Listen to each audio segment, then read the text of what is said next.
Awesome. Hello, welcome everybody to our May 18th, 2026 policy meeting. I call this meeting to order. And since there's no public comment here, I will turn it over to Ms. Graham to go get started with our policies. Thank you. We will get started with policy IHBCD, Alternative Educational Program. You all may recall that you just recently reviewed this and passed it through first and second reading. However, we are bringing it back to the board in light of the new recommendation for the elementary alternative program to update it because the policy was drafted specifically for our RISE program. And so we wanted to provide some updates to make it applicable to both the RISE and the elementary program. So you'll see that really this top paragraph there, the change is just moving something from the end to the beginning because it's applicable to both programs, and then dividing out some information for the middle and high school alternative program versus the elementary alternative program. And I'm happy to answer any questions that you all have about that. Do we specify anything here about the elementary requirement for parent involvement? I know that was something we were talking about. Being required, especially at the elementary level.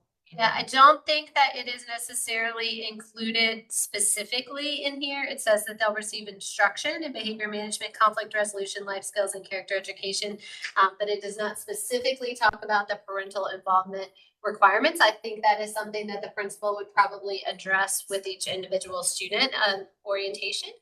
And Chrissy, I was just going to say, if you look at the second paragraph, that was where it said, talks about orientation with the parents and student to discuss program expectations. That's where that would be a part of what was reviewed in that orientation. Do they sign like a contract then or anything, like agreeing to? That is on our draft right now. We have not gotten that far yet, but yes, I mean, that is part of what those expectations would be, is what's required of students to participate. The parents, kind of how we talked about how they'll each have an individualized plan. So what involvement for one student and their needs might look different for another student. But that would all be a part of what would happen in that orientation. Awesome. And there would be an agreement from the student, the parent. That makes sense. Well, like Kelly, we have those parents that are very excited about it, love it, want it, etc. And then we have those parents who are kind of lackadaisical about their participation. They don't have to come. They can't afford to come. And I think that's key to them being there so that they can mimic whatever it is we're trying to do here at home. And so if they said, well, there was nothing in writing that said I had to come. So, I mean, that is definitely our plan, is at that orientation Okay. for those expectations to be reviewed. And one of the things that we, I mean, this isn't necessarily policy, but a lot of the services that those students would be eligible for will also be home and family services as well. If that's what is discussed at their intake and what their needs are. So that would all be part of that orientation, yes. The parent would need to agree to. but whatever they hand out, please make sure there's something that is strongly suggested that they participate. Is there anything in the middle and high school level contract wise that they sign regarding any parent involvement as well? I'm not saying necessarily in this policy, but it made me think about it. I know that they do like if the student participates in mental health, those are things that they discussed in the orientation. And I do think at RISE it's a little bit different because one of the agreements that they do is like the community service piece for older students, which is just different for elementary. But I would have to check with Ms. Sanders to see, Dr. Sanders now, to see if there is a parent like that, like a parent education component of what they do. And I know like with students participating in SKIP, that's a part of it. And so that might be similar based on what the student is there for. Right. I think it would definitely look different elementary to middle to high school, what that requirement would be. But I think the more we can tie them to the accountability, like you're here in lieu of expulsion. That's right. So these are the expectations, or you can move forward with, expulsion, but all right. Thank you. I appreciate that. Does anybody have any other questions regarding the policy? And it's pretty straightforward. All right. Well, I'm good with those changes. Thank you, Ms. Graham. Okay, we'll plan to move that one forward. Next, we have JICFAA, harassment, intimidation, and bullying. And I do want to add one of the proposed changes, which is not necessarily noted throughout the policy and the rule, is to add the word hazing everywhere. It says harassment, intimidation, hazing, or bullying. That is supposed to be the full name of the policy and the administrative rule. And those words should be used throughout the policy. So anywhere where a portion of those words are used, we will align those so that all four of them are there.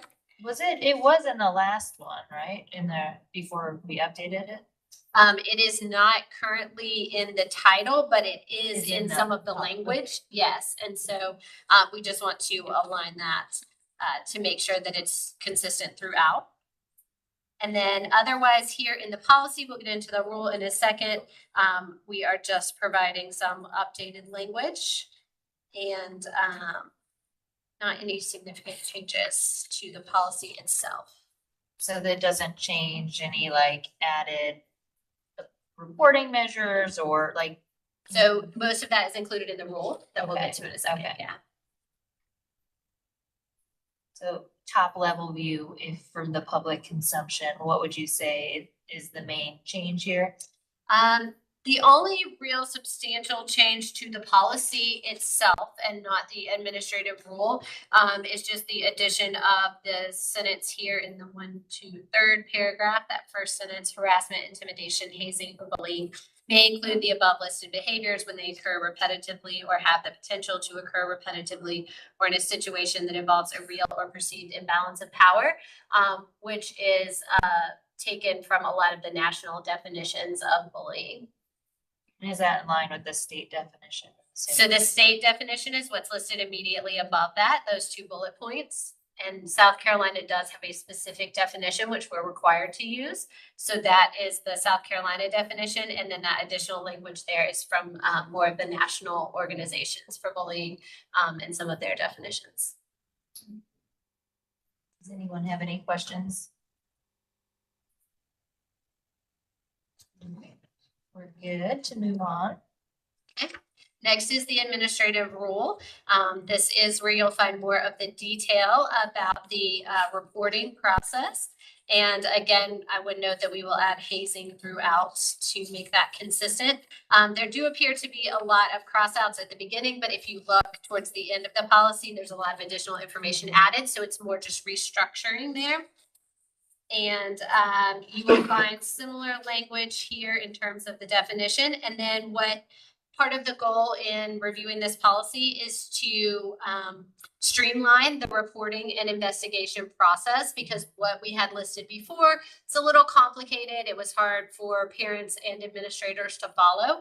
And so we wanted to make it much more straightforward, which would just involve that a report to a bullying, harassment, hazing, or intimidation can be made in really almost any format. It can be a verbal report, it can be through email, it can be through our Stop It app, which allows for anonymous reporting. It can be made by a parent or a student. I'm not sure if I'm missing any other ways. So, but really any way that it needs to come forward to our administration, we will accept the report in that way.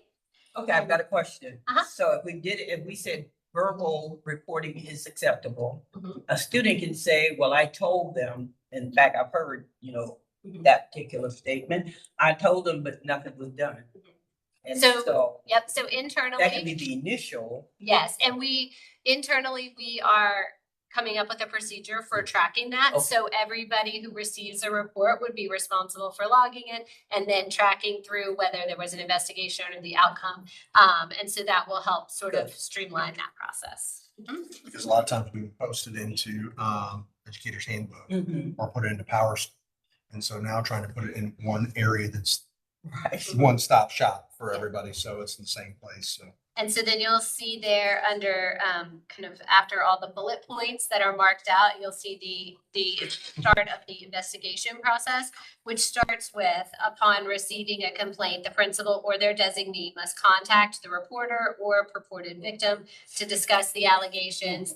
And so that's where they would obtain Sorry, where more was that information under? about it. For you just reading? I am on page, Under reporting? Is that- I see. it's the 1, 2, 3, 4, 5th page. Kind of where you'll see all the Oh, bullet okay, points yeah, that yeah. are struck through, Mhm. then at the conclusion of that. So who's tasked with like tracking or ensuring that it's done district-wide? Like enforcing it or making sure that it's like Yeah, they so we're are. still working through the internal procedures, but I would say that typically that would be school administration.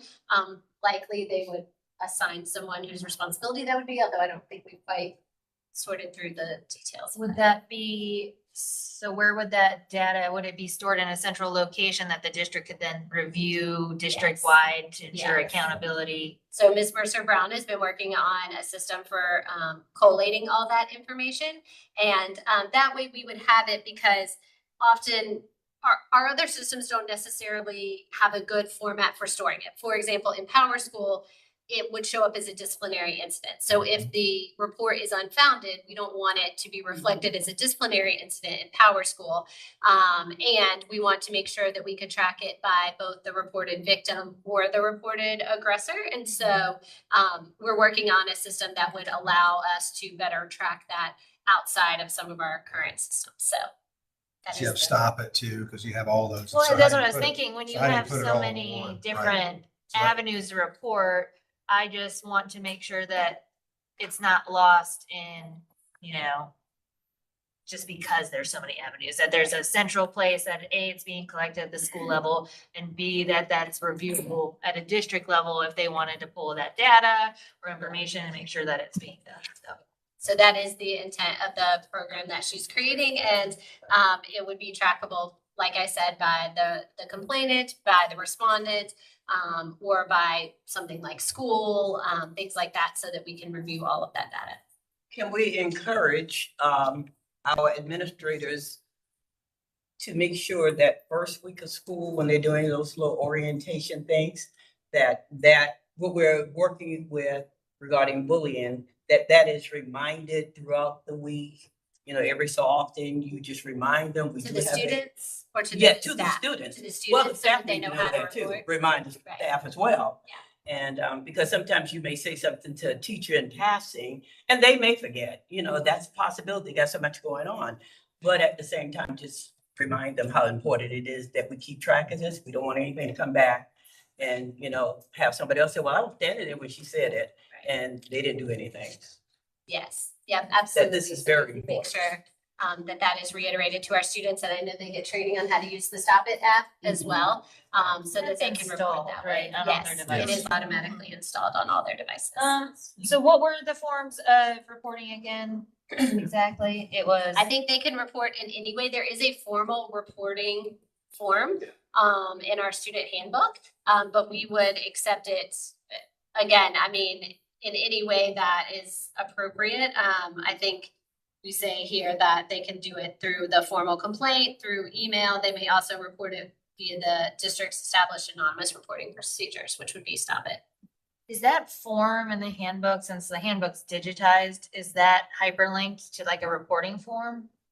I believe so. I have not pulled it up recently. Like, or do you have to print it, paper, fill it out, scan it? Yeah. I believe with the new accessibility requirements, it is probably a fillable form, but we can double check that Okay, and make yeah. sure. Yep, we'll double check that. Are there any other specific changes you could acknowledge or go over? I know we Sure, kind of so- interrupted you. Yeah, no, it's okay. So the other big changes to the policy are really just in the investigative process. Again, the procedure, if you read through what was struck, was just a little unclear on sort of investigating and then reporting back to the principal and having them refer.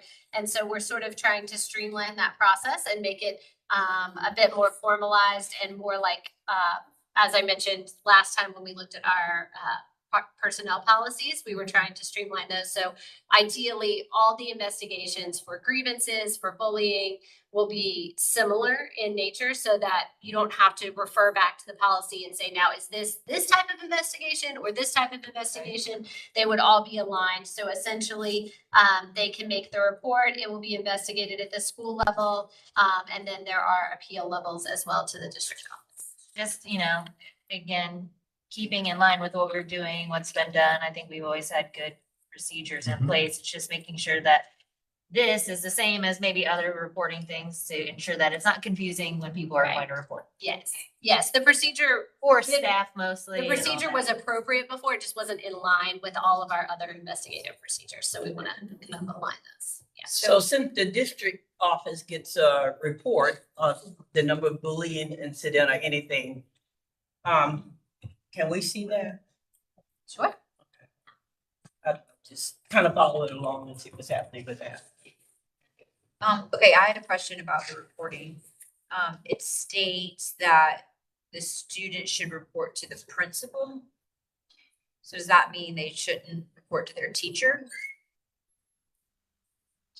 Actually, I think that was one that we need to, Or like guidance counselor. Or somebody, Yeah. it seems like there should be Staff. any, Yeah. right? Yeah. like Could we say more than one staff option, member? because I feel like Any staff that could members. be, Well, then Depends you on gotta, what I don't know, do you wanna be Well, that's careful right. with that? Cause What what are you gonna report like, it make to an the appointment custodian? with your principal? Well, I mean, it's I'm like just saying, self-reporting, like- it's just like you're reporting when you have. I whether mean, but it's- will those people know to follow the proper procedures if, you know, you'd want it to be somebody who's trained in it. So I would probably say Teacher. Yeah, teach or district add a school administration administrator. or teacher. Can I we mean, I do feel like teachers? But Yes. I'm okay I with think what, your teacher should be included. Some kids are gonna but be I'm more also, comfortable talking to I'm their okay teacher. with them reporting to a cafeteria. 'Cause I'm we've just had saying it'd be, cafeteria- you have to, I worry about the training and adequate, like, I don't want it to get lost or forgotten about or not. No, you no, know. but what I'm saying is, then we could always inform custodial or whomever, if they get a report, if a child feels comfortable enough to talk to them,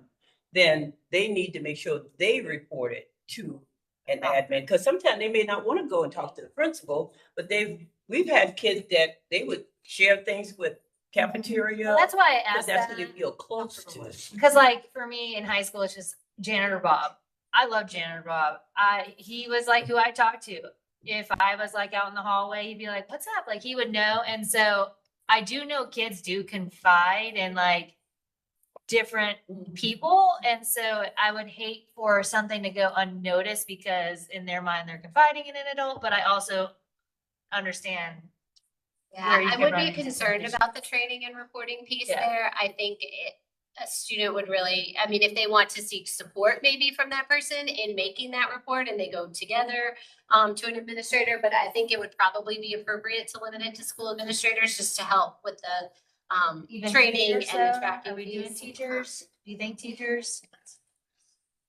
I think limiting it think- to just school administrators is, I think, yeah, it's gonna make it more difficult. Yeah, You have a I lot of think it kids will, who might yeah. not wanna, that's, They want, I mean- some of them won't talk to the administrator. I They wouldn't. will. I say wouldn't teachers know. or administrators. I think teacher, I mean. I would have talked to a teacher, like a trusted teacher, because especially if you're in high school and you have like 5 or 6 different Yeah. teachers, like you have one that you know is that bond teacher with. and you bond with, or even like a But I coach mean, your or. first thought when something is happening to you is to talk to your teacher. Yeah, It seems like Not to always. me, to I say think you it's- skip that person. It's a, Well, I know, but I'm just thinking to say that. that's where the relationships are Yeah. closer, you know, and so I would say that, and I would say maybe just, I don't think you necessarily need to include it in there, maybe you do, is just, you know, maybe at the beginning of the year or throughout the year, like a mandatory training with staff, like if a student comes to you and you are a custodian or somebody, that you go to a school-based administrator with that information. Yeah. and that's what I definitely was something we can thinking, add to you it. know, if they come to the custodial or the cafeteria workers, make sure that they know, please make Like sure we you can't report. guarantee and But I'm just ensure and saying- make that like a formal I'm not making it reporting a formal line, but request. just like if, let's say they did, I think there should almost like be a mandatory reporting aspect of that. If a student did say, hey, I'm being bullied, I don't know, like, cause If I'm volunteering in your school and the kid came and told me and I just held it, I'm not the one that's going to basically follow through all the way through, but I will definitely go to admin and say, did you know there's a situation with that? Well, Yes, 'cause then they but can we need to investigate. let them know that it's okay for them to come and just let us know that they were told of an issue that was going on. Because sometimes they know things Sure. we don't know. Yeah, absolutely. They So should just feel inform them comfortable is my whole reporting thing. that to the admin if a student does tell them that of it. Yes. so. You're not holding them those responsible. school Teachers administrator or and teacher. school-based, like school administrator or teacher, and then I don't know whether it's administratively or in the policy, something about like if a student does report into, like if you are an employee of a district and a student does report an incident of bullying or harassment, hazing to you, you should report it to school administration. Right. It's kind of what we do self-reporting right now, Yes. and there's a self-report. Yeah. So I don't know where you would include that. but- Yeah, we can, Just a certainly do that. conversation with them at the beginning of the year, whenever they're doing. things. Yeah, we can add that to their training, at the beginning of the year. I think admin can certainly address that with all their staff. Perfect, thank you. Does anybody else have any, oh wait, were there more? Sorry, I think. That was really, I mean, just sort of the general, alignment of the investigative process. You'll see we added some more specific timelines there and specific information, about what the appeal process would look like and that Did sort we of thing. change anything with like parent and student notifications or anything regarding? I would not say it was a change. The process requires a notification to the complainant and the respondent under their due process rights so that they can respond appropriately. But that was previously in there as well. Well, I am good with this going out of committee with those changes we discussed, if everybody else is. Next, we have policy JII, student concerns, complaints, and grievances. And again, this is one where we wanted to align the process. And so first we have the policy itself, and then we will get to the administrative rule. And you'll see here that there's just some changes to the language in terms of the actual complaint and grievance process. Those are all highlighted below in red. Is there anything that's specifically identifiable changes you think we need to share? I don't know that there's anything necessarily I mean, sometimes I know. different here. This policy covers several different types of investigations. So you'll see that it includes grievances of board policy as well as Title VI complaints and Section 504 complaints. We did recommend removal of Title IX because we have a separate policy for that. JIAA is our separate policy regarding Title IX, so we just recommended removing it from here. But this is for any other sort of grievance on the basis of race, sex, religion, disability, any of those sorts of things, or a violation of board policy.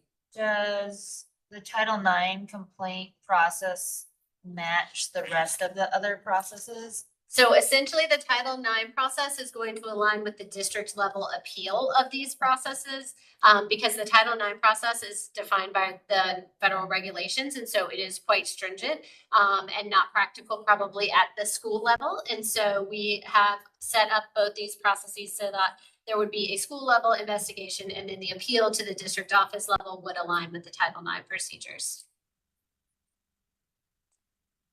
Anyone have any questions? I need more time to read. Okay, I think we're good on that. Thank you, Ms. Graham.